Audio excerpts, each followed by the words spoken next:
Speaking of jail, people are saying J.D. Vance deserves to go to jail for what he did at a national championship. No. AJ, what happened? Okay, all right, they needed to design this national championship trophy much better. Why does the top glue that sucker in? I got some super glue. I'll put some super glue in there for you. Oh, no! Guy don't watch It's ball. a two-part trophy. You got to let people know it's a two-part trophy. You watch ball, you know. Well, I think You're right. I think we know because that thing's been standing right in front of us a few times. J.D. Vance, no. People hoist trophies above their head. Mm-hmm. He had no idea it came with a nice stand. Sure. It's a good stand. Sheath. I'll tell you what, I seen this because J.D. Vance, Ohio guy. You know, that's a big part of the story. So Ohio State coming to the White House to celebrate national championship. What number is Trump wearing, AJ? 47. He's the 47th president. What number were you? I actually wore that same number about 20 years ago at Ohio State. What is your birthday? Yeah. My birthday? Why is that relevant? Just tell me what your birthday is after seeing January 6th is the date I was born.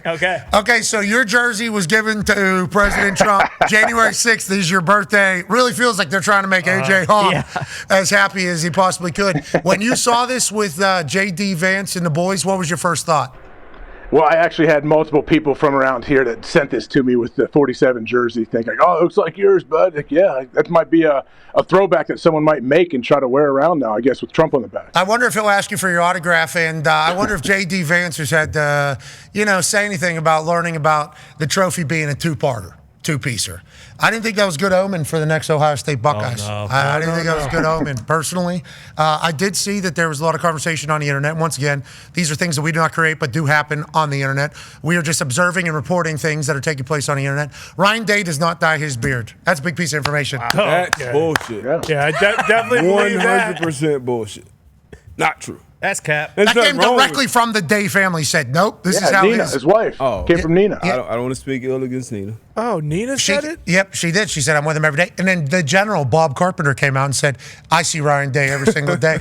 It is dark every single day. Well, the guy has a great beard. They have a great team. They obviously have a lot of NIL money, and they have a trophy that's been dropped at the White House. I don't think that has happened ever before. Maybe it's a good omen. Maybe this team's unique. Maybe that leads to them going back to back in college football playoffs. Yeah, the general part, I don't know, because if Nina Day told the general to eat poop, he'd do it. So let's not act as though. I think Bobby Carpenter would eat poop. Yeah, if it was to lock in another national championship. Without what it gets you, I guess, right? Yeah. Okay, so you're telling me I eat this poop national championship again? 10-win season. Okay. Fuck it. As long as we beat Michigan, brother. You'd be drinking. So I don't know about that, but one of the sweet parts of that video is looking at Jack Sawyer. Once J.D. Vance does drop that trophy, he looks over at President Trump and he says, like, "Oh man, AJ Hawk would love this." As soon as it happens, he looks over to say something. So pretty awesome for the Buckeyes. I saw Jack Sawyer got a shout out during the speech. What a name of a legend. Jack Sawyer threw it all, and they recalled the play, the strip fumble, strip sack, touchdown. Jack Sawyer sends Ohio State to the national championship. Obviously, the national champions go to the White House. They celebrated yesterday. J.D. Vance gets his hand on that trophy once again. Yeah. He needs to figure that whole thing out. So you can get a photo. Ohio guy, he's probably so jacked up about OH. I.O., they're going to get back to him, obviously. I owe you a new trophy, is what J.D. Vance said. And it looked like it was a nice gathering. I'm happy to hear that. Football and sports are a wonderful thing.